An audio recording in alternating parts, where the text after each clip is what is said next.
All right. Okay, so this week we are going to walk through the 8006 assignment, which is to install Apex on your database. So what we're going to do is actually use Danny's desktop. He's volunteered here, and we're going to use him as a guinea pig. And we'll walk through how to complete this piece of the assignment. So if you're 8306, then this is a required assignment. And if you are 4300, then you can earn yourself 50 bonus points to do this. So first thing we really need to do is go out and find the software and download it. So if you open up Firefox on your screen there, Danny. Okay, I will. Mm-hmm. So then what I want you to do is just in the search box there, look for Oracle REST Data Services.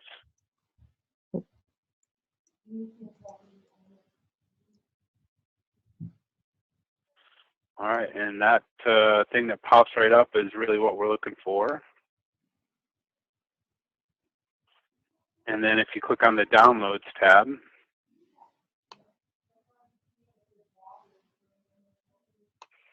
all right, and then we all know the drill here, and let's download it. So this one isn't very big.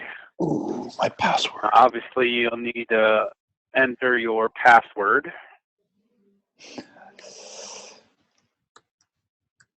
And I always forget my password. Oh, boom. All right, so if this opens, then just go ahead and save the file.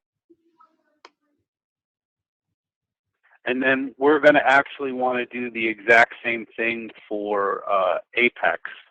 So if you search for Oracle Apex download,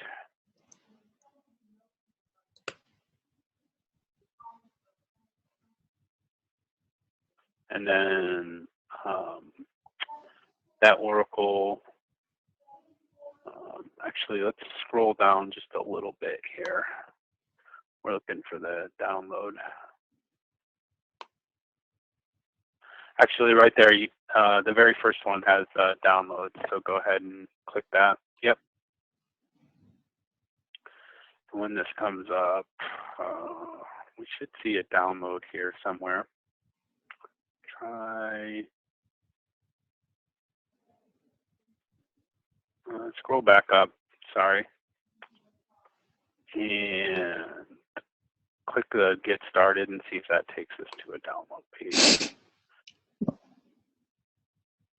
There you go. Just click that download on OTN. All right. So here we have Oracle Application Express, and we are just going to download basically the latest English language version, which is that one right there. And same thing, we're going to just save this file. All right, so both of these are relatively lightweight, so I would guess that they're probably both sitting in your download directory at this point. So if we actually open a terminal window, or you can use Places, however you like doing it, and we go to your download directory, which hopefully you've set as INV, so it'd be CD space. Or if it's downloads, that's fine too.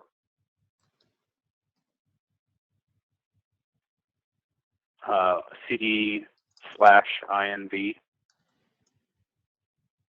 NV. Oh, sorry. NV. I'm sorry, my bad. Yeah, no worries. All right, and then it looks like you have, so you can see that you've got your Apex and ORDS zip files right here, and then you might have a bunch of database zip files left over. At this point, if you've got your database installed, you're free to delete those if you want to, but if you're not running out of space, then no worries.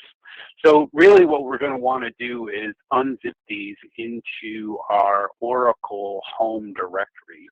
And the way that we do that is we type unzip And if we're doing Apex, you can just type like AP and hit the, yeah, or that works as well. Just copy paste it. Oops, wrong button. Yeah. If you type unzip space and then just type like AP and hit the tab key, it'll autocomplete. And now we want to put it in a particular directory. So we're going to say -T, D as in dog. And then we're going to specify the directory as the Oracle home. So it'll be /home/Oracle. And when this, oh, you missed the, yep, there you go, Oracle. So with Apex, this is going to create its own directory. So go ahead and hit enter. And we can see that it's unzipping just a whole pile of stuff, but it created a directory for it in the home Oracle directory. So there is now an Apex directory with all of these files in it. Now for our ords file, that will not create its own directory, so we have to create one for it. So what you're going to do is type mkdir for make directory, and then /home/Oracle, and then /capital O, capital R, capital D, capital S, just like that. Yep. And go ahead and hit enter. And then all we want to do is unzip our ords files into that directory. So now we're just going to do the unzip command again. You can type OR and hit tab and it should auto. Yep, and then -D. And then we're going to go for home Oracle in that ORDS directory.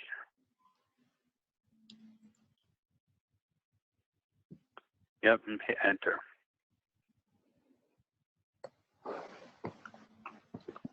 All right, so now if we're successful, we should be able to go over and find those directories. If you're not successful, you can do this unzip command multiple times. It doesn't matter. Just keep trying until you get it right. So now we're going to switch over to the home directory. So we'll just type cd /home/Oracle. And then we can do a list command here. We should see the two directories that we created. And then if we were to switch to the Apex directory by typing cd /Apex and do a list on that, we'll see a big pile of files in there. And now if we did the same thing with the ords directory by typing cd, yep, dot, and then cd ords, and listing that directory, we'll see that, okay, we've got our files in there. So we've done the downloads that we need in order to install this. And what we really have here is the Apex directory is really just a bunch of scripts that can be used to do things to your database. And the ords is really just a Java application that will ultimately run our Apex, which is Oracle Application Express application that allows you to do development on top of your Oracle database. So once you have Apex up and going, you can do things like creating websites and applications that are built on top of your database.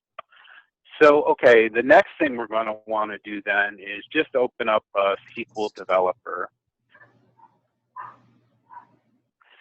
And we are going to install Apex on our MyCDB2 database. So one of the things we want to do before we get started is just kind of make sure this thing is ready to go for us.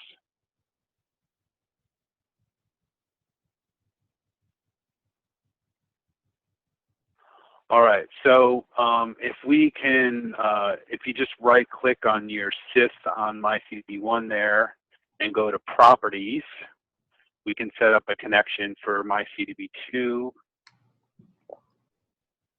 and let's just call it sys on myCDB2, and then change SID to myCDB2, and then we can test that.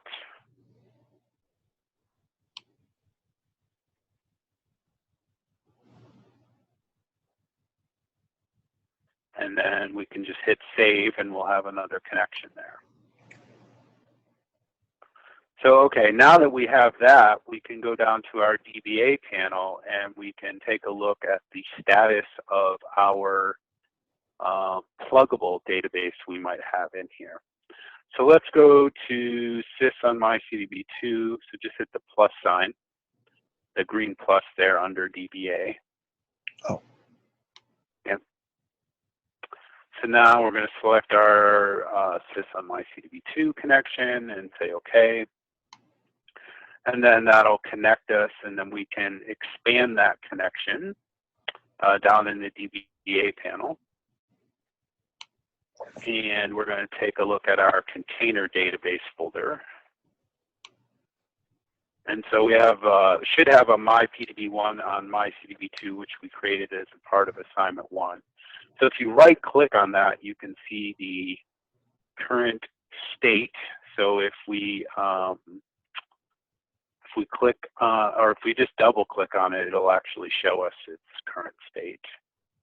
So we can see this one isn't open yet. So we just want to make sure it's open. So we right-click, modify state, and then we can just say open read write. And so go ahead and click apply.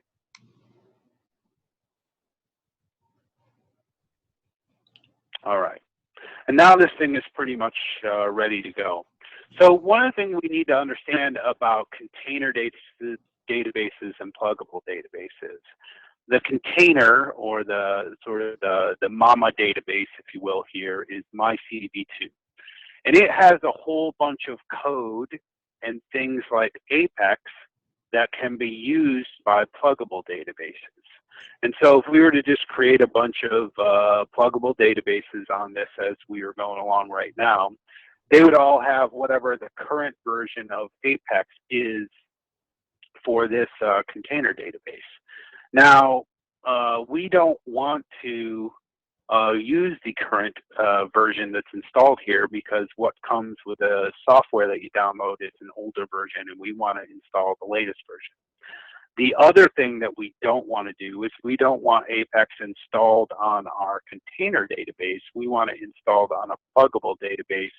So for instance, if we wanted to install multiple versions of Apex on multiple different pluggable databases, we could.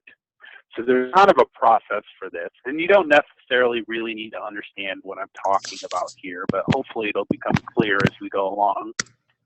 So what we're going to do is we are actually going to go into SQL Plus now and uninstall Apex from our container database.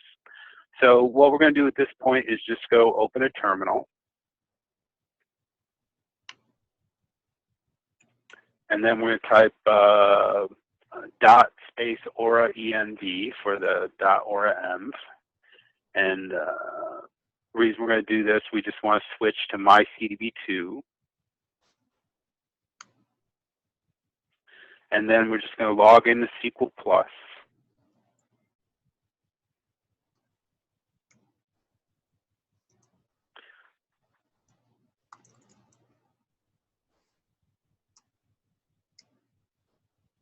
All right. So now what we want to do is run a script, but if we tried to run it right now, what we'd find out is SQL Plus would tell us it didn't exist. So we're going to go ahead and actually try that and see if it yells at us. So the script that we're going to want to run is a script for removing Apex from the database. So if you type the @ APX REMOV underscore con, C-O-N, dot SQL, and hit enter. So what it's saying is, hey, I don't know where this file you're talking about is. And the reason that is because SQL Developer is running essentially wherever you opened it. So right now, when we type in this @ sign, which basically says run this script file, it's going to look in the directory we started. And if you look up the screen a little bit there, you can see we started on the desktop. And so what SQL Plus is doing is not finding that script on the desktop, and that's because that script isn't there. So if we go ahead and exit SQL Plus by typing exit, we can actually navigate to where that script lives. So what we're going to need to do then is actually navigate into our sort of our database software. So we can start off by going cd /u01, which we all know at this point is our kind of root directory of our database. And then we're going to go cd and app /oracle/product. And at this point, you can just hit tab to autocomplete twice. So tab and tab gets us down to our DB, hit tab one more time. And that gets us down to our DB home. So go ahead and hit enter. And now if we list this directory, you might remember that this is one of the directories we listed as a part of our assignment that we just completed. So Apex is the directory that has all the stuff we want to mess with it in here. So what we're going to do is type cd and Apex to switch to that directory. And then if we list that directory, you'll notice there's a whole bunch of script files in here, one of which is the one we just tried to use in SQL Plus. So now if we go ahead and log into SQL Plus again by just typing SQL Plus and logging in sys as sysdba,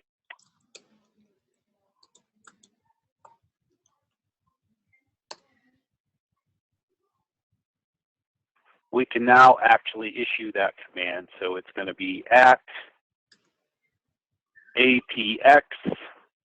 remov _con.sql. And now, if you hit enter, this script should actually execute. And so what you'll see when you do this is this process actually takes a few minutes. But, and you'll see once it gets going here, it's really going to crank through a bunch of stuff. And as we're looking at it here, it's actually switching between many of the script files that are in that directory. But ultimately, what it's going to do is run all of the scripts that will remove the current version of the Apex application on our database. And when it's all done, Apex will be uninstalled. And then what we're going to do is install Apex on our Pluggable database. So while we're waiting for this, we can actually take a look at the Apex directory that we downloaded. So if we just open another terminal window. Oops.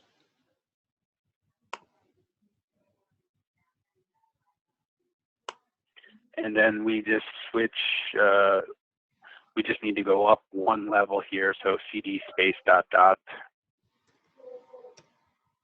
and then ls,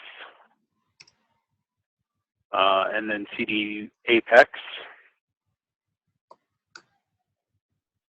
And then if we list this directory, we'll see it looks an awful lot like the directory that we were in down there on the database. So there's a couple of different ways we could do this. We could actually replace all the files in that directory down there with these.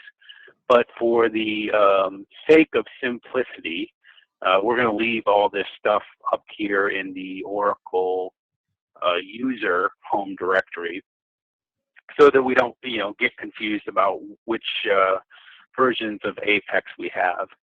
Now, the other thing we could do if we ever needed to is go back and install one of the old versions of Apex as well, or the original version of Apex if we wanted to. But we'll see why we put this Apex directory where we did when we get to sort of another stage of working on this.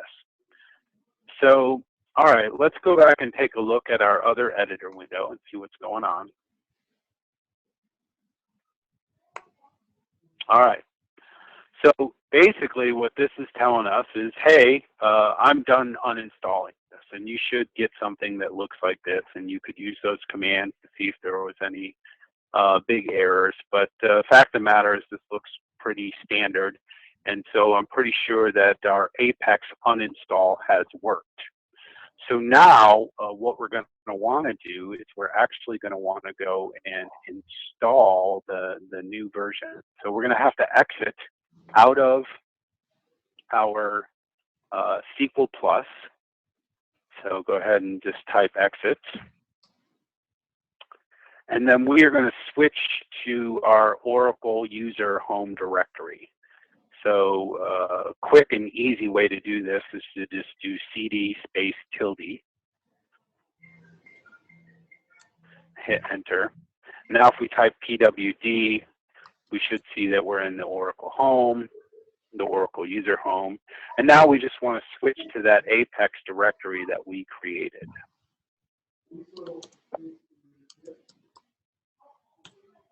All right, so now that we're in there, we can do the same thing with logging into SQL Plus.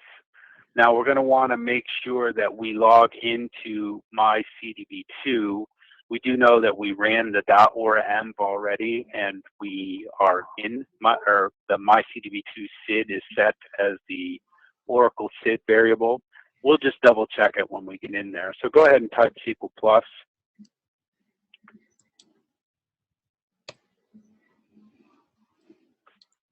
And then sys as sysdba. And then once we're logged in here, we can just check by doing select instance underscore name from v $instance.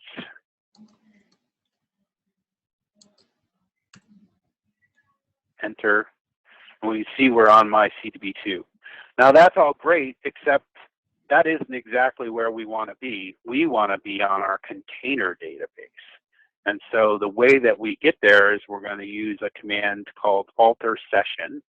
So if you type alter space session and then space set space container, and then we're going to do the equal sign, and then we're going to type in the name of our pluggable database, which is mypdb1 underscore on underscore mycdb2 semicolon, and enter. And now if we wanted to check that where we are, there's a command we can use called show, and if we do show and space con underscore name and hit enter,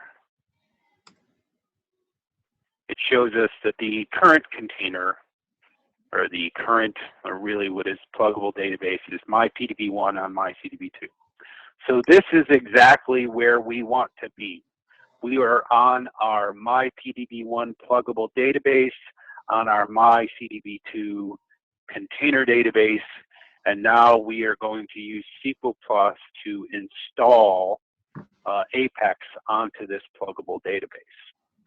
So as you might imagine, there's a script that we're going to run, and this script will install Apex onto our pluggable database. So what we're going to do is type the @ and then APEX, P as in Paul, My bad. Just no worries. And then ins dot SQL. And then we have a couple of things to add to this command. So we're going to hit space. And then this is all going to be uppercase, SYS, S as in Sam, SYS like sis. FYS? S. Oh, S. is, I'm sorry. Yep. Don't worry about it. And then AUX for aux, AUX, yep. And then space, and then we're going to just type sysaux again, and then space, and then we're going to type temp, T-E-M-P, and then space, slash, I, lowercase I, and then slash. Okay, and before we hit enter on this, basically what we're saying is, okay, install Apex using the sysaux table space and the temp table space, and then this I is really a directory where a number of things that Apex needs will be located. So you can go ahead and hit enter. And when you do this, this thing is going to take right off, and it's going to be working for a while. Essentially what it's doing is it's running through a whole pile of scripts that will install everything that is needed, and this will probably take several minutes. So while that's happening, next week, we are going to start digging into really Chapter 6 and Chapter 7 of the textbook. And one of the things I want you guys to be aware of, let's go to SQL Plus while we let this thing run. Not SQL Plus, my bad, SQL Developer. So if we go to SQL Developer and we connect to, let's say, sys on my CDB1, you should be able to just double click it and it will load up. If you just click a lot of the tables that are going to be referring to in the textbook are going to be under the sort of sys schema, and we're kind of looking at that right here. And a lot of the stuff you're going to be looking at is actually going to be views that will help you to begin to understand stuff. So if you collapse your tables view over there and expand out the views right underneath of it, a number of the things that you're going to see referenced in the textbook are going to actually be special views that are created for the purposes of helping out DBAs managing their databases.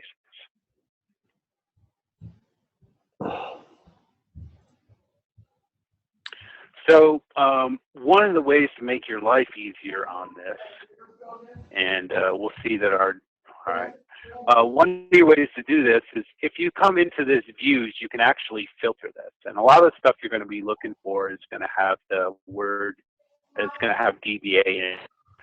So if you right click on your views folder there, you'll see that you can actually apply a filter to this. So if we click apply filter, one of the things we can do is do what's called a like clause. So we're going to put the %, which is really just a wildcard character, and DBA, and we're going to do that capital, although it doesn't really matter, I suppose.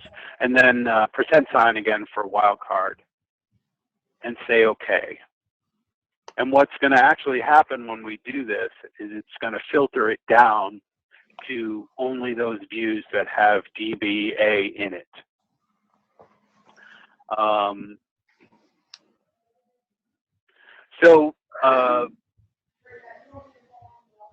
one of the other things, so as you're reading chapter 6, and you'll definitely want to do that next week, you'll see a number of views that they begin to talk about, DBA segments and some of the other views that are in there.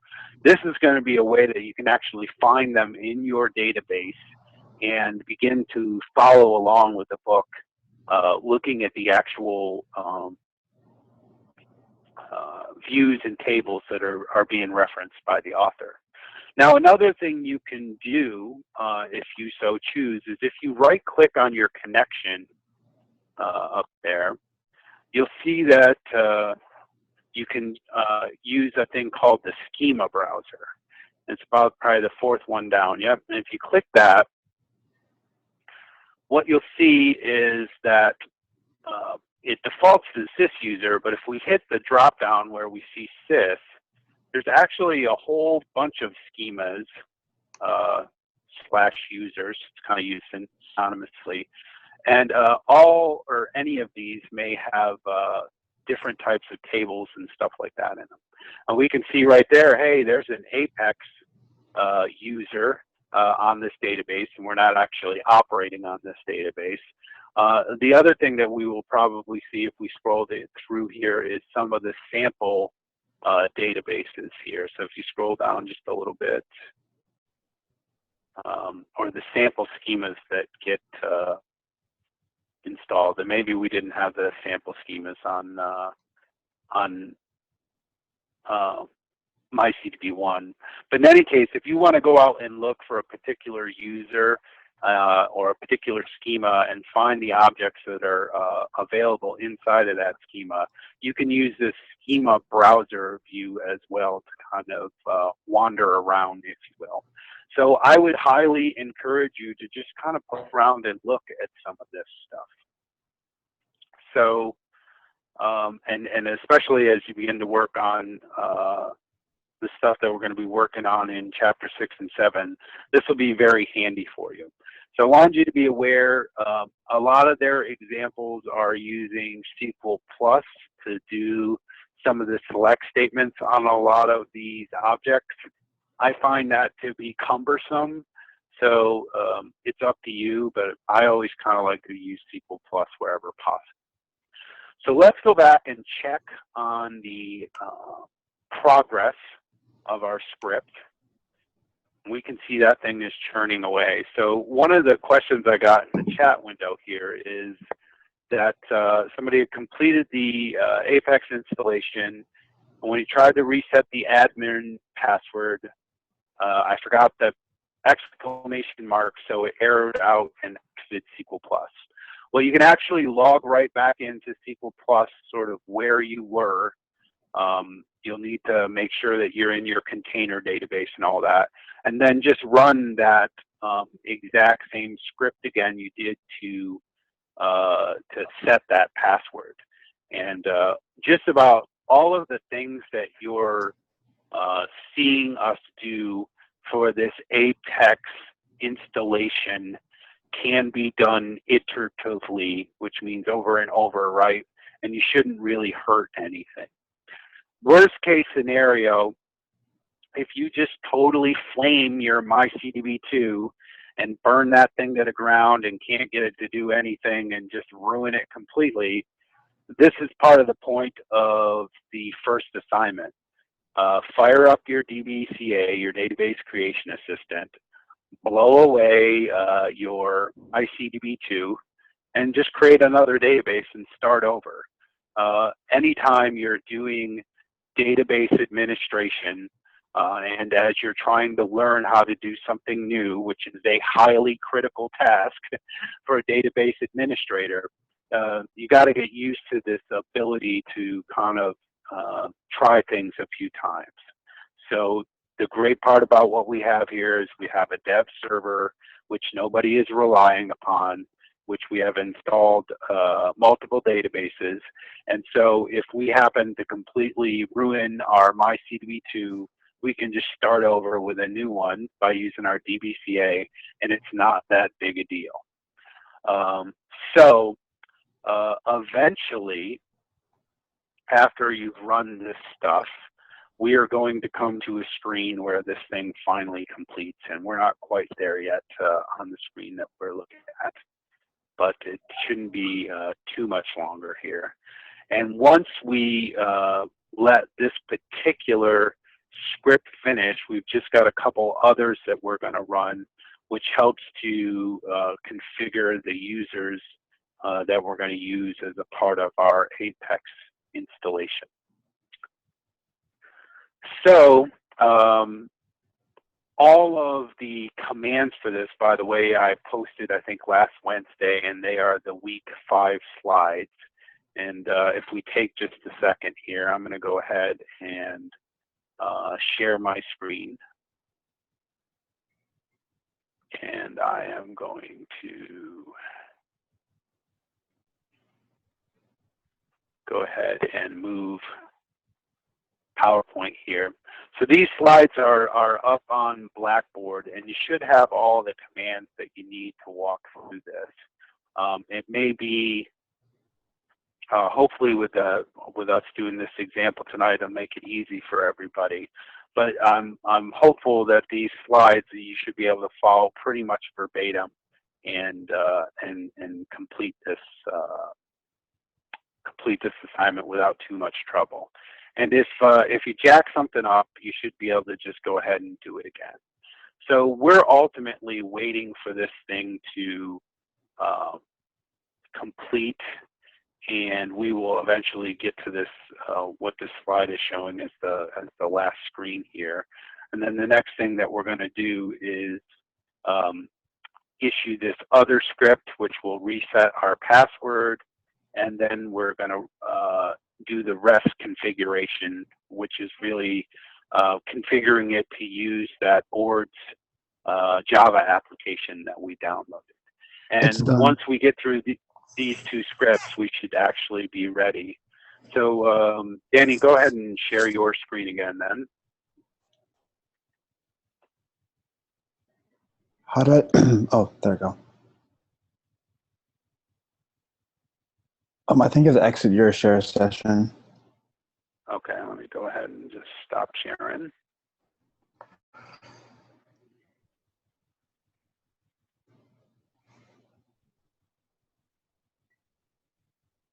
All right. So, you know, I don't really like the way this script finishes, is because it gives you this sort of feeling like, I'm not sure if something went wrong or not. But the fact of the matter, this is exactly what you should see at the end of this. And then you're ready to do the next step, which is to set the Apex password. So on this one, we're going to, again, do the @ sign. And then it's going to be apxchpwd.sql. And now, before we hit enter here, this part you just want to be kind of careful with. Apex is a little grumpy, and it's easy to screw this part up. And should you mess something up and this script kick you out, you can always log back into SQL+, get back to your container database, and run this script again. You should be able to run this script like 37 times if you have to. But if you're really slow and careful, you won't have to. So go ahead and hit enter. And the reason this thing is so grumpy is it applies very specific password rules to this user. And really, you can set your database up so it does this to everybody to make you essentially have to choose a complex password. What it wants to do in particular for this one is it does not want you to use the word admin, and it wants you to use a special character. So in the slides, I have determined that everybody should use the password of fall 2016 ! And if you do that, it'll just make your life easy. So here it's just asking us what our administrator's username is, and it has a default of admin. We're going to take the default, so we're just going to hit enter. And so now it's going to say, hey, what email do you want to use? we're not really concerned about the email here. So I've just been using nowhere at admin.com. You can really just use whatever you want to. So this is a great time to be clever. Hit enter. And then here's where it's the password. So we're going to use a capital F for fall, and then fall with just a capital F 2016. And so let me say that again so it's not confusing. Fall 2016 exclamation point. The F is going to be capital. Hopefully that makes sense. And it's in the slides. And perhaps for everybody's benefit, I'll actually paste this into the chat window.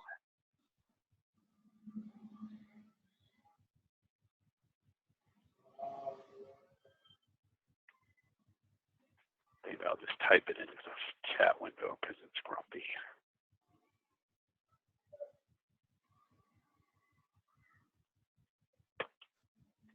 So there it is in the chat window for everybody to see. And so, Danny, did you kind of understand what I was trying to get you to type? Yep.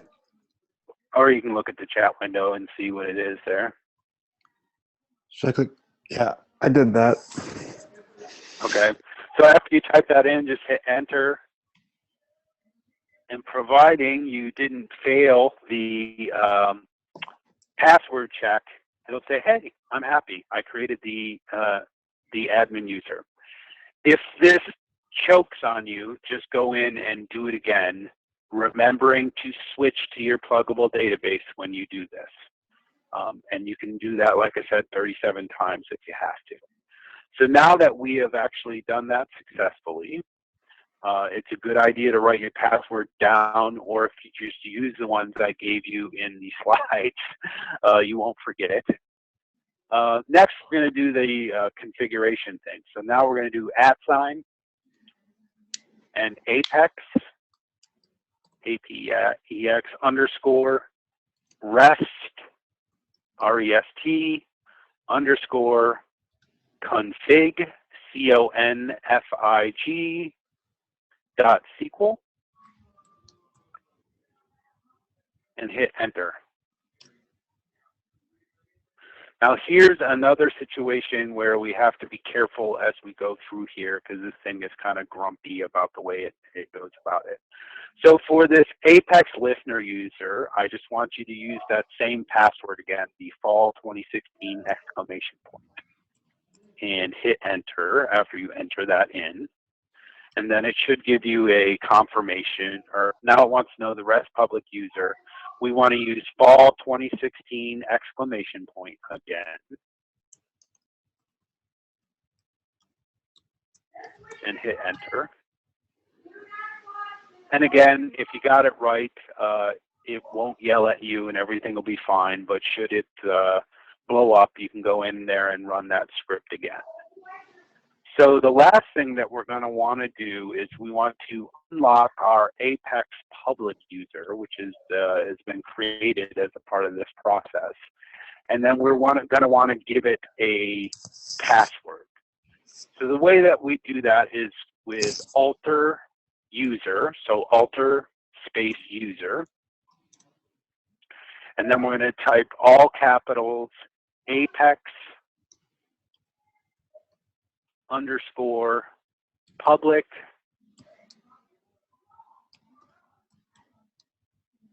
_ user, and then it's going to be space, and then identified by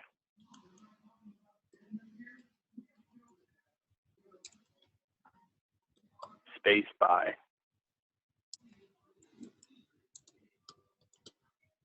And then we're going to use fall 2016, but no exclamation point. And identified by is the password we're setting. And then space, account, space, Caps. unlock. It doesn't matter, but sure, caps is great. Count, space, unlock. Yeah, no underscore, you want to do space.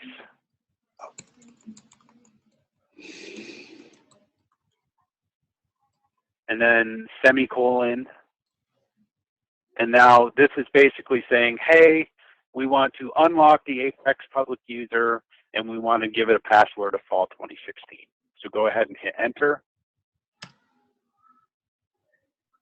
And now, providing we didn't jack anything else up, this thing should be happy as well. So really, at this point, you have uninstalled Apex from the container database, and you have installed Apex into a pluggable database. And so if you've gotten this far, that's kind of no small feat. There's plenty of people who struggle mightily with this, myself being included the first 37 times I tried it.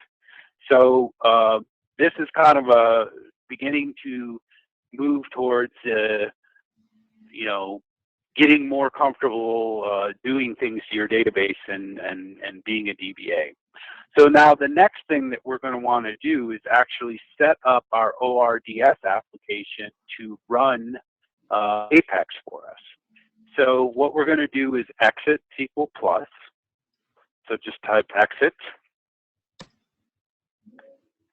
And now we're actually going to go run our ORDS war file. So we need to go to our ORDS directory. So cd space ... to move up one directory, and then cd ords,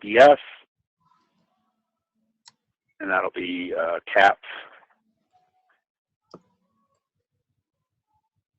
And now if we list this, what we're going to want to do is actually run that war file. And the way we do that is we type Java space -jar space, and then the file that we actually want to run. So ords.war. Yep. And just hit enter. And the first time you ever run this, it immediately starts to set up. So the location to store configuration data is also another one of these things that is grumpy. You may notice that I use that term a lot with the database. It's kind of particular. Linux is kind of particular as well. So you just gotta be careful as you're doing this stuff. So we're gonna use a configuration directory of, it's gonna be right here in this ORDS directory. So it's gonna be /home/Oracle/ /ORDS/config/ . Now that ending slash is super uber important, because if you don't put it in there, this thing will explode and you won't be able to figure out how to get it to unexplode. The good news is if you blow this up as well after you think you've correctly installed Apex, you can always completely delete this ORDS directory, re-unzip it, and start over from sort of this point that we're doing here. So you can kind of run through this ORDS config another 37 times if you have to. So now go ahead and hit enter.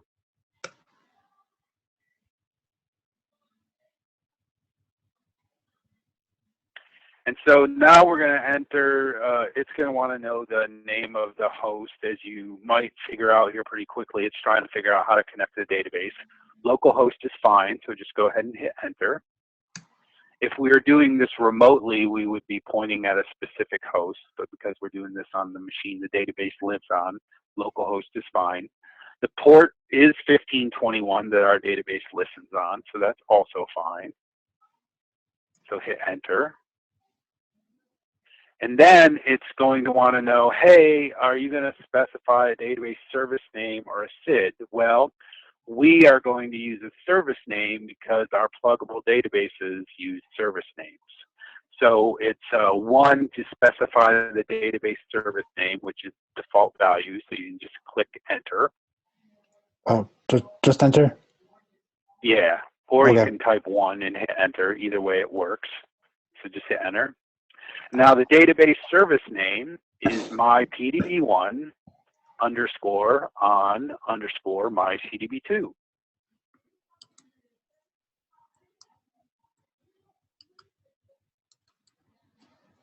Okay, and then you can hit enter. And so now, hey, hopefully, if you followed along and just took the passwords I gave you, your life will be easy. This one is fall 2016 exclamation point.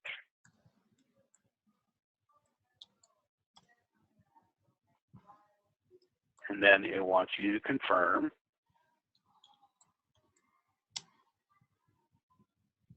All right, so now it wants to say, hey, CDB2. So, all right, what that's telling us right there is, hey, I wasn't able to actually connect to this database. So, what we need to do is figure out why did that happen. And most of the time, this kind of thing happens. It's usually because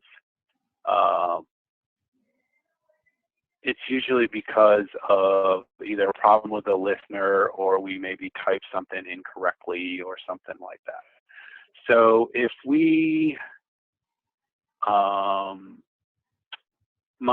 PDB1 on my CDB2 should be the correct service name. My guess is maybe we jacked up the password there.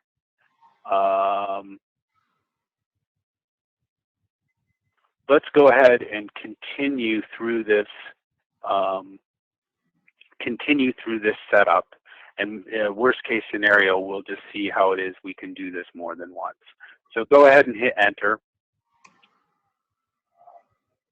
And then the password for the Apex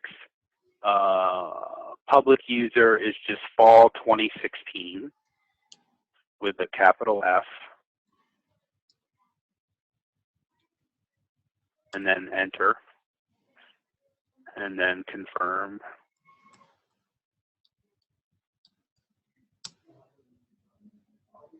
And then the we're going to go ahead and enter one to specify these passwords. So we can just hit enter because that's the default value it has.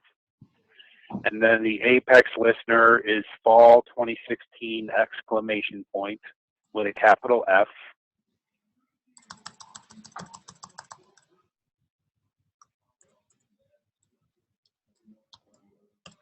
And then enter after that. It'll want to confirm the password. And then we're going to do the same password for the REST public user, fall 2016 exclamation point.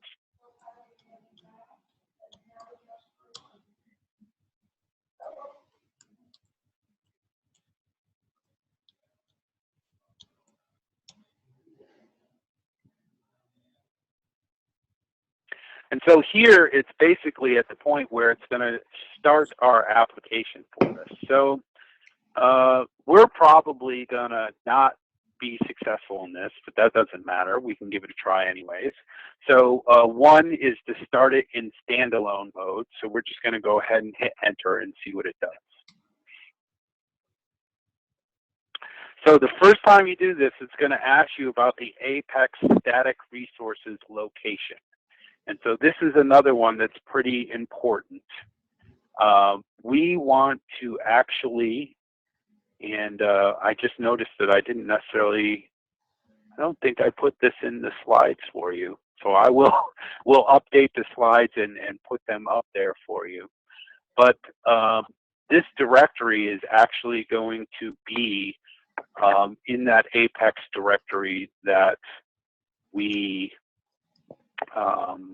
we created. So give me just a sec. I'm going to make sure I get this syntax correct for you.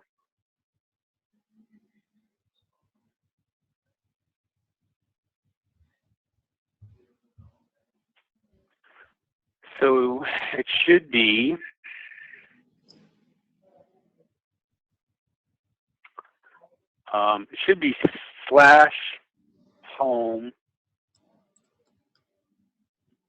/Oracle/Apex/images. All right. And there's no trailing slash on this one. So go ahead and hit enter. And we're going to use HTTP, so that's fine. Hit enter. And let's see what this thing does. So what we can see here is it's actually setting it up, and I expected us to see some few errors here. So when we're done with this, we should actually be able to connect to our Apex instance. And the way that we would check that is we'll go to Firefox.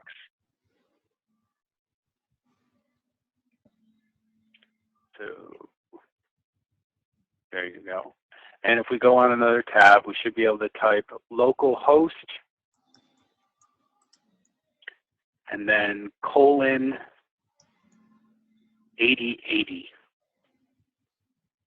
and hit enter.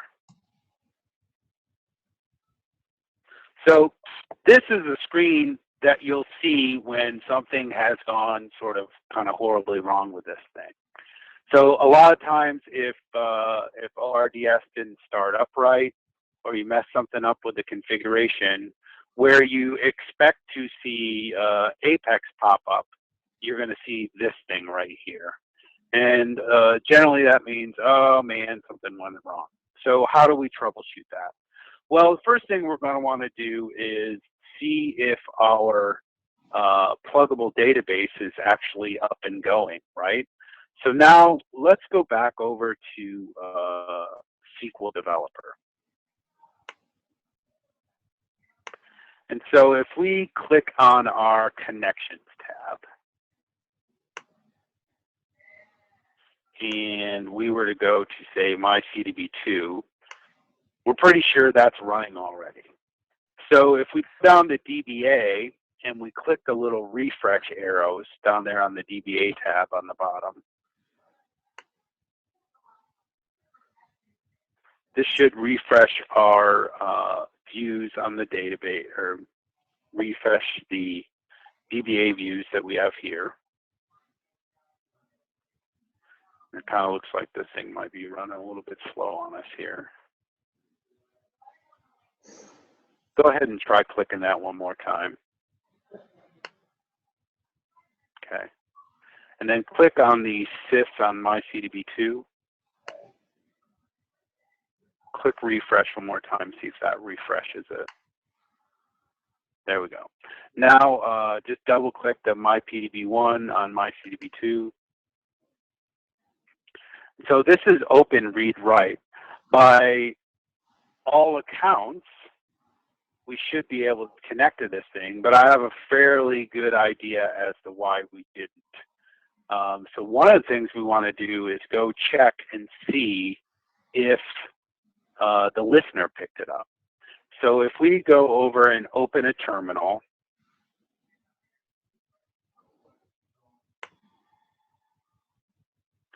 and we type lfnrctl for listener control, and we type space status, we should be able to see the status of our listener. So now what we're looking for is to see if my PDB1 on my CDB2 is running. And if we take a look there, we can see that it is, but what I think I may have incorrectly done is had you put that service name in caps.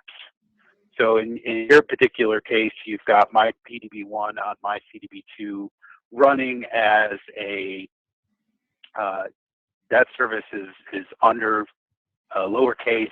I think on my machine I have uppercase. It doesn't really matter. All it really matters is you get it right. So one of the things you can do sort of before you get into this configuration process to kind of make sure you got your I's dotted and your T's crossed is actually create a connection for this pluggable database. So if we go back to SQL Developer here, and we just right-click on one of our connections we already have set up, like sys up in our Connections tab up top. Right-click and select Properties. we can actually just take this connection and modify it for a new one.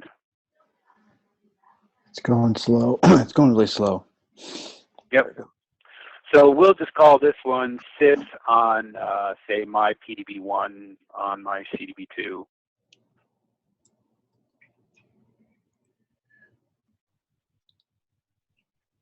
And then instead of using our SID down there, we're going to use the service name. And then type in my PDB1 underscore, and I think you're going to want to do this lowercase.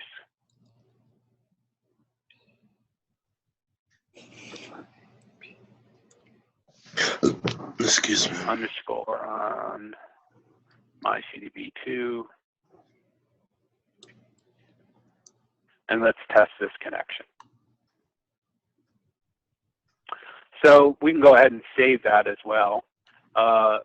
Now, what we've done here is kind of almost, we've pretty much troubleshooted what we did wrong with the ORD setup, right? Because we entered in a service name it didn't recognize because it's case sensitive. So now we're like, oh man, we jacked this whole thing up. This is awful. Like, what are we going to do? Well, it's really not all that bad. So let's go back to one of our terminal windows. And we're actually just going to go, so we're going to jump up cd ... and then we're going to list, and we'll see that we have ORDS, right? So we're just going to go like just full metal jacket on this thing. So RM space dash capital R space and then capital ORDS. Hit enter. Now if we list again, we will see that we have completely nuked our ORDS. Now we'll just remake this thing. So let's do mkdir capital ORDS. And now if we want to unzip that file and hit enter. And now if we want to unzip that file that we know we need into it, go ahead and hit enter. Okay, we can actually just unzip right from here, right? So do unzip space slash IMV slash and then just type OR and hit tab to autocomplete, and then -D for directory, and then space, we can just type ORDS, and this is kind of relative positions here. Hit enter. And now if we do CD space ORDS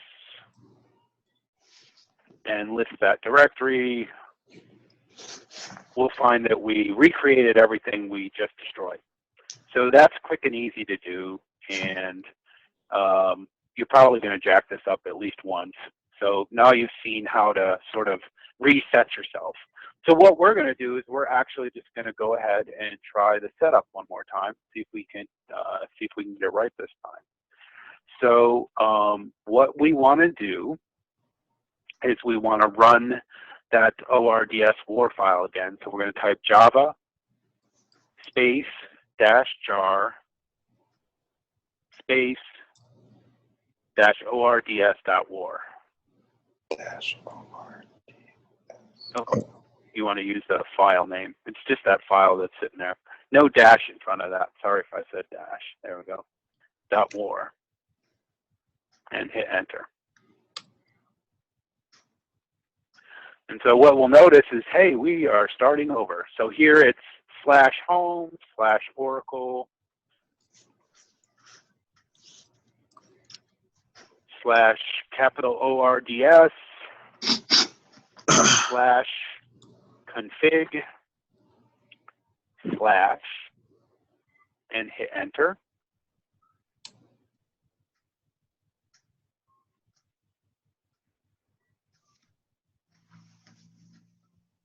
And localhost is fine, so we'll just hit enter. 1521 is fine, so we'll just hit enter. And then we are going to specify the service name, so we should be able to just hit enter. And here's where it all went horribly wrong on us last time. So now we're going to type in that service name that we proved works.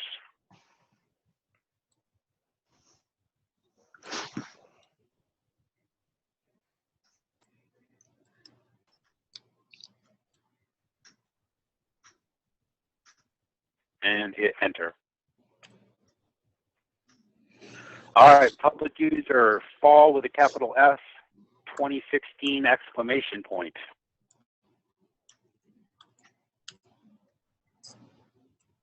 And confirm.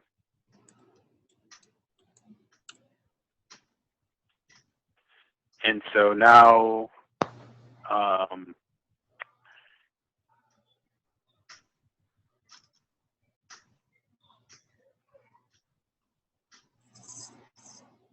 why is it somewhere along the line, I think it's missing our actual sys user here.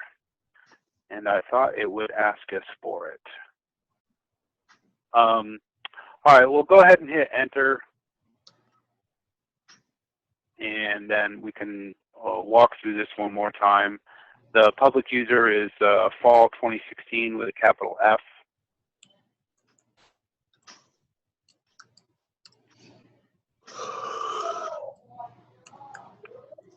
And then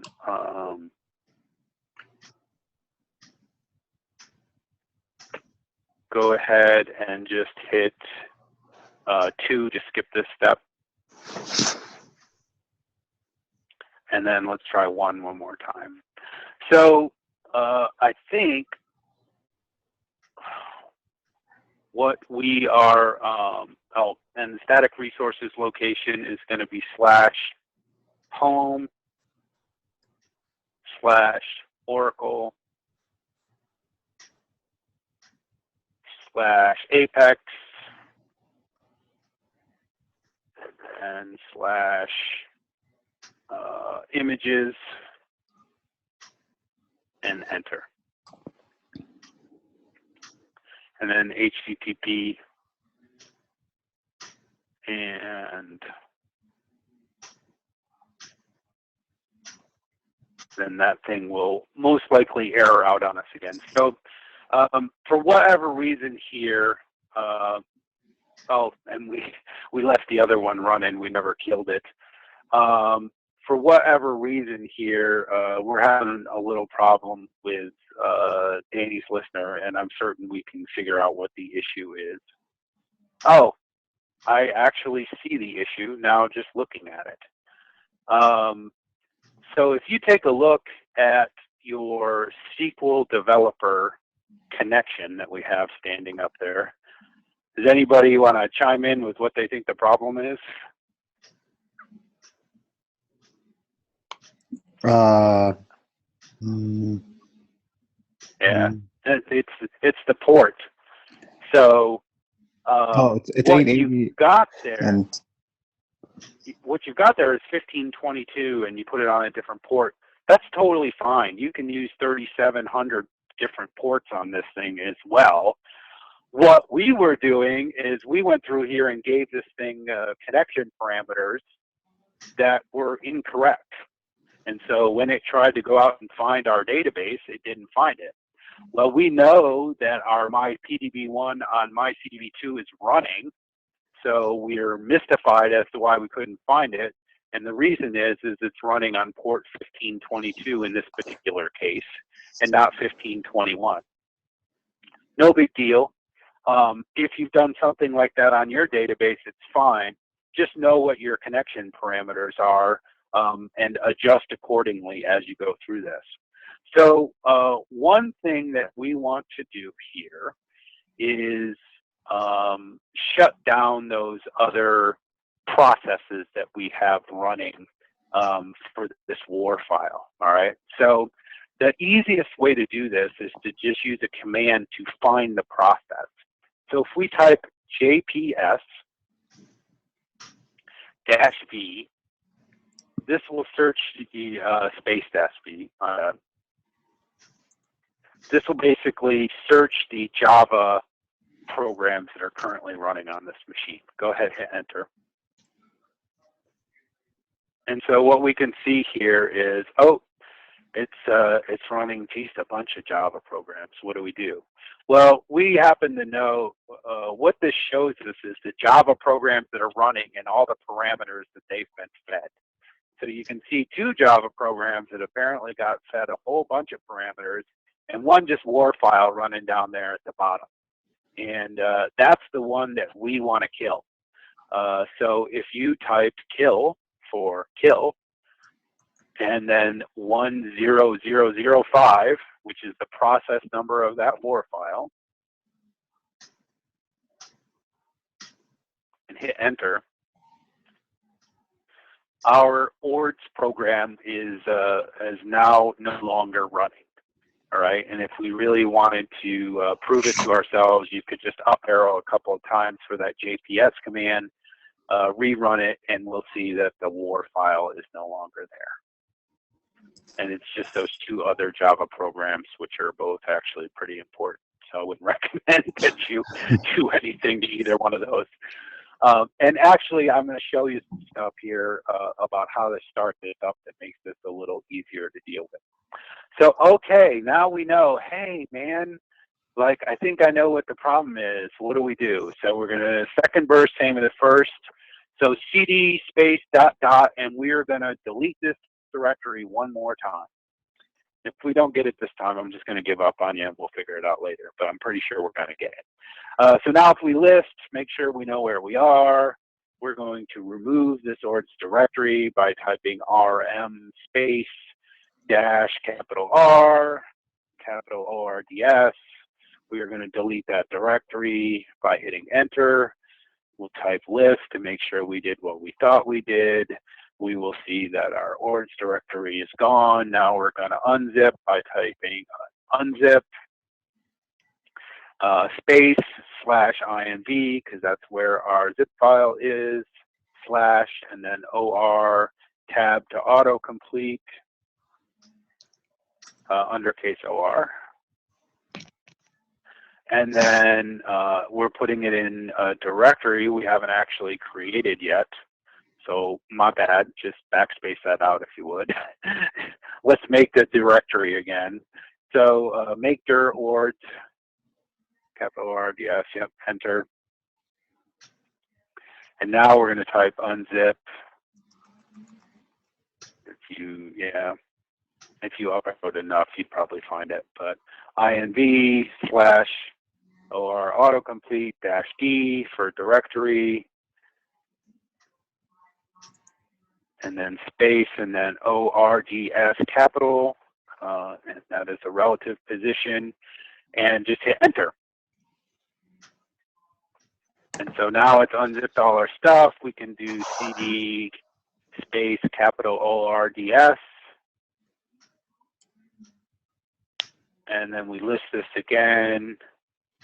And looky here, we've been here before. Now we want to, execute our war file one more time. After you've done this a few times, it gets easy. Hit enter. Configuration directory /home /oracle /capital ORDS /config / enter.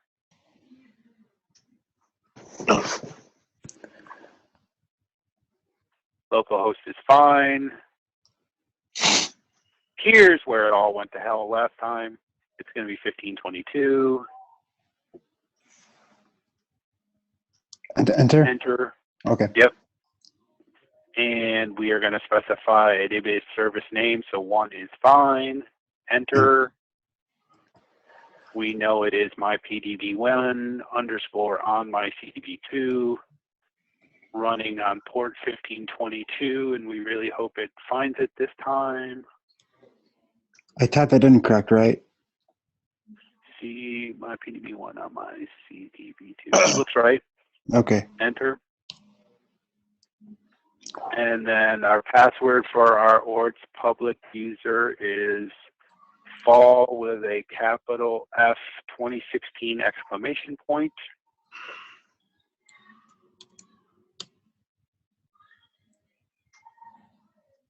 This is where we never got before. So this is one of the steps that's in the stuff that we have, and I just brain farted over this. But so if we have correctly connected, basically, it's going to say, hey, I want to know your sys user with sysdba privileges. We can see that it has a default of sys, which is correct, so we can just hit enter. You should know the password for this user, which I believe it will actually need in this case. Is it just a normal password? Yeah, whatever password you used for your sys connections over there in SQL Developer, it's that password. Oh, okay. One sec.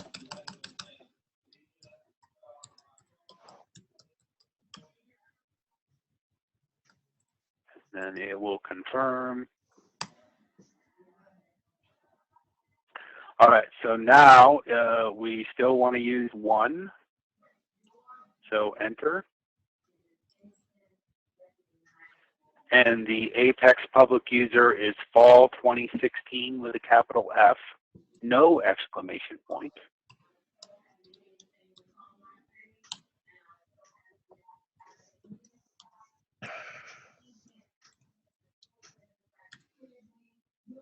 And then here we're going to hit 1 to go ahead and do this and enter.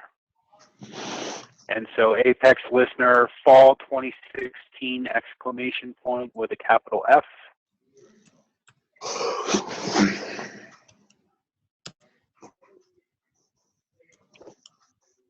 And then it will be the same thing for our Apex REST public user.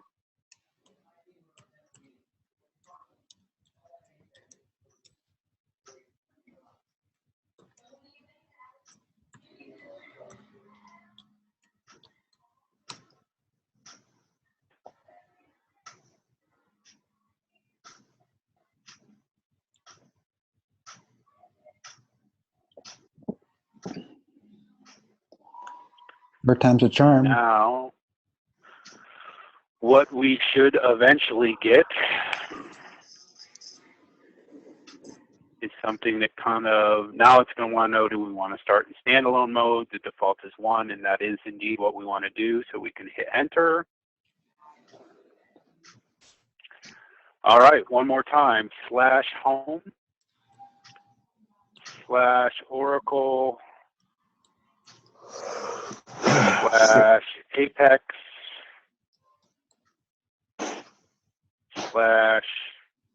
/images, enter. And we're going to use HTTP, so just enter. And that looks a lot better. So now, important to know, we have started a program in a terminal window. If you close this terminal window, you will kill your program. So I will show you how to not kill your program in a minute. But what we want to do at this point is confirm that we actually got this thing working. And God, I really, really hope we did. So now let's go back to Firefox. And if we just delete the ORDS part out of that for giggles, and what? That's right, 8080, and enter.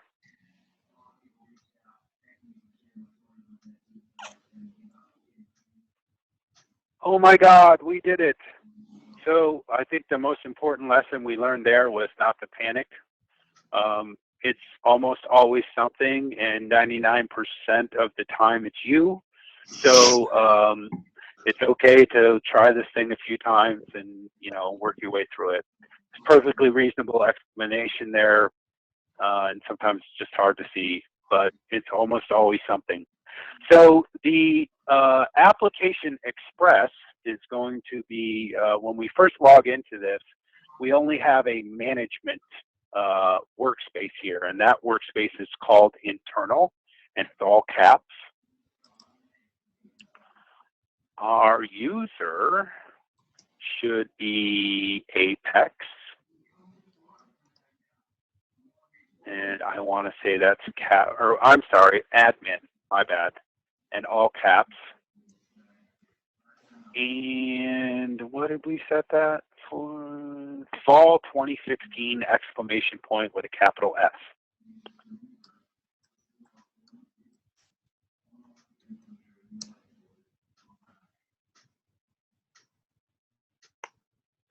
And if you make it to this point, you are supremely victorious. Things are going well for you at this point. So now the only other thing that we want to do is actually create a workspace, which you can read as a place where somebody can go and develop an application. So you might notice on the top of this window here, it says Create Workspace.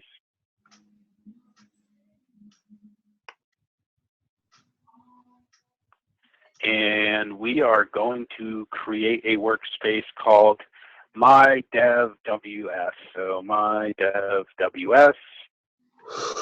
And then you should be able to click or tab to works. Yeah. So this number is squirrely. It has to be a 1 and 4 zeros and something. So make it like 10. That's fine, or 1. It doesn't really matter. Now click Next. You can give it a description if you want to. And so we are not going to reuse an existing schema. What we're going to do here is actually just create the admin user all over again. So I type admin. Right here? Yeah. Okay. And we're really just creating a user for this. We happen to be naming it the same thing. If you want to make your life easy, make it that same password. Fall, and it'll force you to reset this. Fall 2016 exclamation point, and then go ahead and click Next.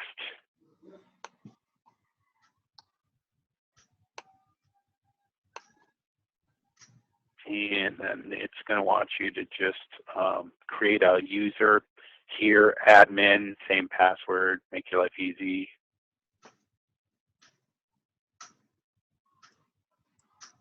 You might create these differently as you had more people, and then click Next. Now it's just confirming, hey, you really want me to do this? And you're saying, yeah, go ahead.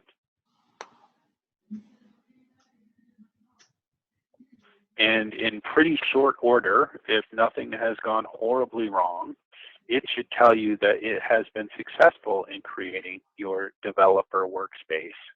And then we can actually go log into that thing. Is resetting this password easy? Yes. Okay. All right, so what we see here is, hey, it worked. You can go ahead and click Done.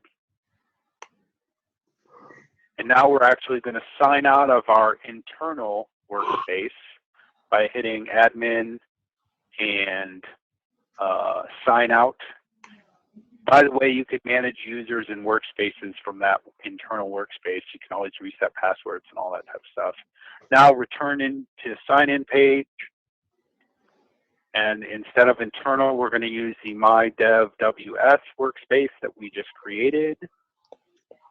We kept the username and password the same, although it's going to want us to change it.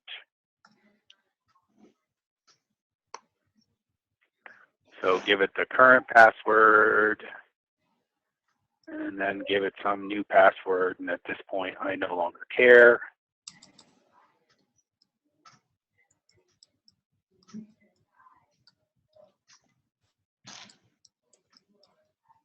And then you can click Apply Changes. And there you go. You now have a development workspace with which you can develop applications. And if you click on the application builder, you will find that they actually have a sample application already built for you.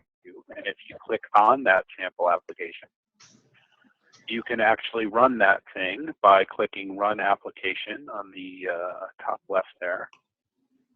And then this has a whole bunch, and here just use that admin user that you just reset the password for.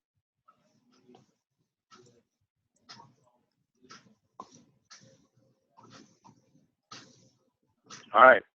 So now this is a sample application with which you can use to sort of familiarize yourself with how to develop database applications. And as you can see here, you can have forms for entering data, you can create reports, all sorts of stuff like that. So it's a very handy utility, and it's actually extremely powerful, and there are whole user communities built around just this one tool. So it's definitely a good thing to get to know, and I think we'll be using it for our second assignment for the master's students as well. So now, if you've gotten to this point, you are pretty much done doing everything that you need to do. Make sure that you write your passwords down. And the last thing that I'm going to want to show you is how to start and stop this thing. So if we go back to the terminal window we were using,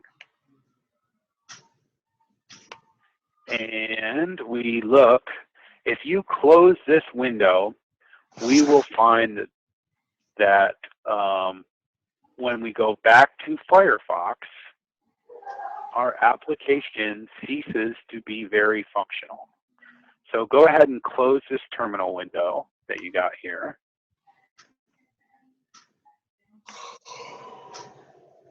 And now if you go back to Firefox,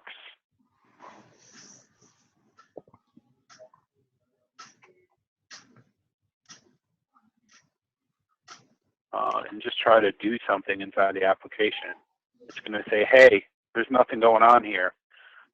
You terminated your application.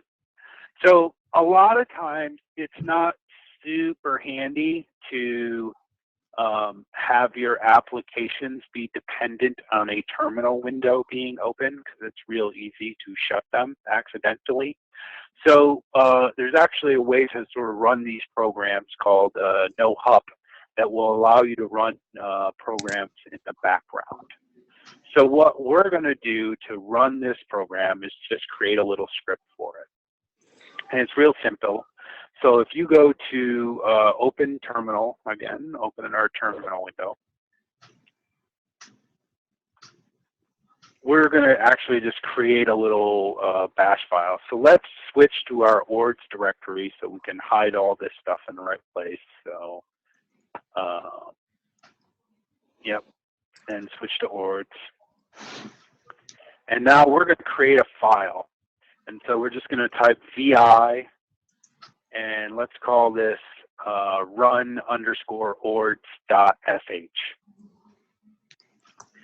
And the .sh isn't really just all that important. It's just kind of useful for a naming convention. So now hit enter, and you should have a blank file. And then hit I to be able to write to this file. And we just want to start by telling this thing sort of what shell or kind of programming language we're using, if you will. So if you hit #, exclamation point, space, /bin, bin, yep, slash bash, BASH. That just tells it, hey, we want to run the bash shell, right? And then hit enter, and we're going to hit pound one more time to give ourselves, and we're just going to put a comment in here to remind ourselves of something here. So just type run JPS-D to find your process.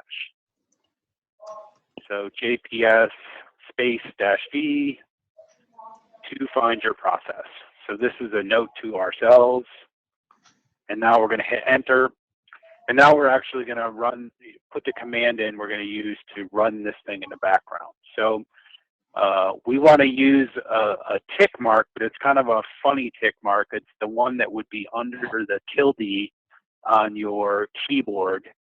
It's, yeah, I don't remember what they call that. Now we're going to type the command Nohup, so N-O-H-U-P, space, Java, space, dash jar. This may start to look familiar here. And now the only thing we're going to do different here is we're going to actually set a dummy parameter so that we can easily find our process when we run that JPS command.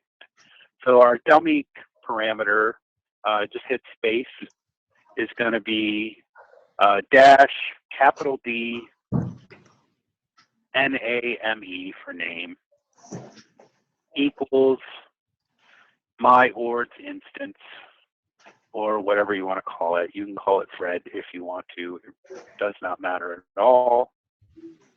And then we're going to give it the path to the file that we want to run. So we're going to use the full path, so space, /home,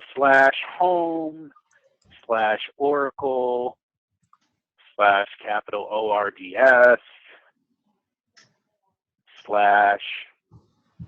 /ORDS.war. And that's all undercase. And we're just giving it the full path to the file so it's easy to not mess up.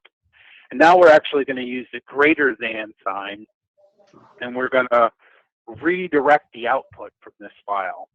So the first output that we redirect is just sort of the standard output. So let's do /home,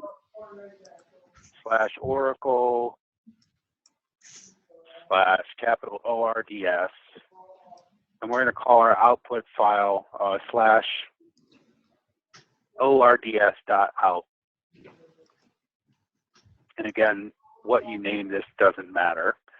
The second output that we're worried about is our error output. So hit the space key. Number 2, this just indicates that we're referring to that particular output. So the number 2, greater than sign again, /home, /Oracle, /ORDS, / and we're going to call this one ords.err.err, but you can call it Fred if you want to. And then we're going to hit space and ampersand. That's percentage. Oh. Yeah, there you go. And then the closing backwards tick, whatever that thing is called, I forgot. Closing backwards. The same as we started with. The tick that's under the tilde. Yep.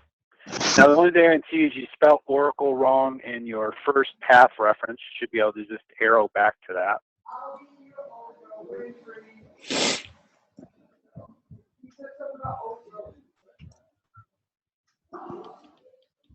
Right there. Yeah.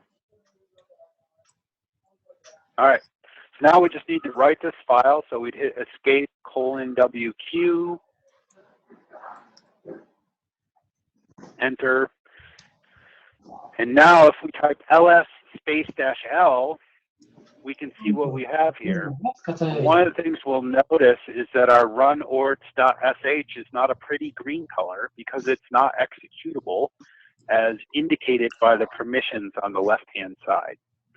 So an easy way to deal with this is, we can actually do this pretty easy, is we type chmod, C-H-M-O-D, and then I want to say it's U for user equals, and we can just type RWX, and that's read, write, execute. RWN? You'll be able to just hit X. Oh, X. And hit enter. Oh, yeah, I'm sorry. And you got to give it the file name as well. So hit the up and then type run ords. You should be able to autocomplete if you want to. .sh and enter. Now if we type ls-l, We see a pretty green color. And so to execute this thing, it is / and the file name and enter. And so if we've done everything right, this is basically what we ought to see. Now, what we expect to happen is our application should work again because it's running. So if we go back to Firefox and we just hit refresh, we will find that we are totally awesome because we figured that out and it worked. And if we want to go back and prove that our process is running with our dummy parameter, just like we said, we can go back to our terminal window. We can type JPS --v and enter. We see that our war file is running with its parameter that we passed it, myORDS instance. And so now, just to prove that this is going to work, we can just close this terminal window. And now go back to Firefox and hit refresh. And if we didn't kill our application won't be dead. So it is now running in the background. Now you might say, how do I kill it? Well, if you shut down your machine, it'll just shut down and there's nothing to really worry about. If you want to go get rid of it, you would go to a terminal window, type that JPS -v command, and find the process number for this process. So you can just right-click and do Open in Terminal. And you might have to get Firefox a little more out of the way. Open in Terminal, JPS -v, enter, and now we can say, hey, kill 12.927 because we're 100% sure at this point that's our process. And now if we hit enter and go back to Firefox and hit refresh, we will find that our application has indeed expired. And there you go. You now know how to install and run your Apex application. So if you have followed along tonight while we're doing this, then you should be pretty much done. I will update the slides to put some extra information in there for you that I left out. Don't panic. You can do this thing iteratively, and it shouldn't actually, in the end, be all that hard. So I guess with that, we have burned up pretty much the whole lecture period this week. And next week, we're really going to dig in to Chapter 6 and start looking at the stuff that's on the database. So read Chapter 6, Chapter 7 in the textbook. If you haven't touched the textbook yet, I forgive you. And you could probably even skip those first 5 chapters if you've gotten everything done so far. Although you will find those to be really, really, really, really, really, really, really, really handy. So I would at the very least use them as a reference.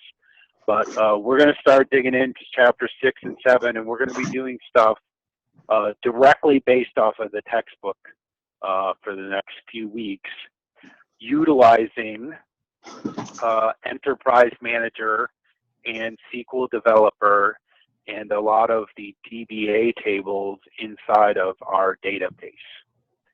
So if you're not there, get there because you're going to be needing this database that you're creating here. So this is why I told you assignments 1 and 2 were so important, because the rest of your work is going to be based off of the database that you created. If you've gotten through assignment 1 and 2, then you've probably locked up almost half your grade, and a lot of you seem to be sitting very pretty from the prospect of a grade.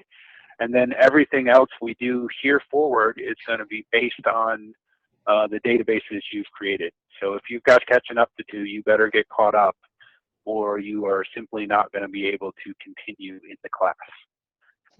So with that, does anybody have any questions? Yeah, it's about the last lecture we did in Okay. assignment.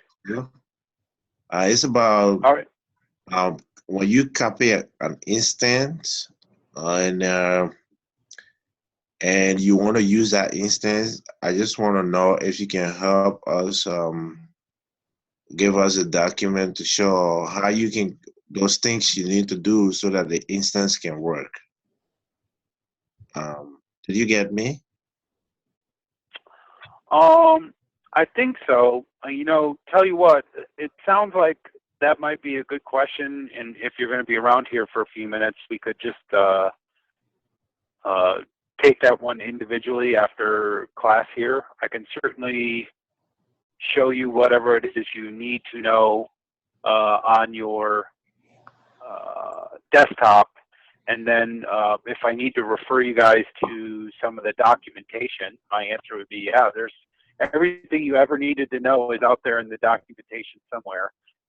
So if we find some stuff that you need, or is handy, we can post that for everybody to use as well. All right. Okay. All right. Yeah. So if you want to hang around, we can Skype after this, or just use this meeting here. Okay. Okay. I'll be here. Okay. Any other questions? Yes, I think I have to probably stay after class too because I have a very basic doubt connecting to my VNC desktop. Okay.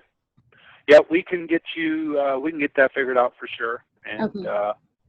just hang on here a minute, and we can take care of it right here on the lecture after we stop recording. Okay. Any other questions?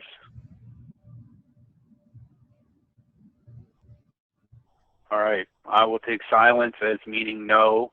You obviously all know that you can reach me by email and by Skype and by phone or text or whatever. Email and Skype is probably your best bet, but other methods work as well. So if you have any questions, reach out. There will be another assignment coming pretty soon. So I think you've got a week to get this one done. So get after it and get this done, and we'll be moving along to our next assignments. So with that, we will wrap it up for a week, and I will see you all on the lecture next week. Those of you who have questions, just hang around here. I'm going to turn the recording off, and then we can just go from there.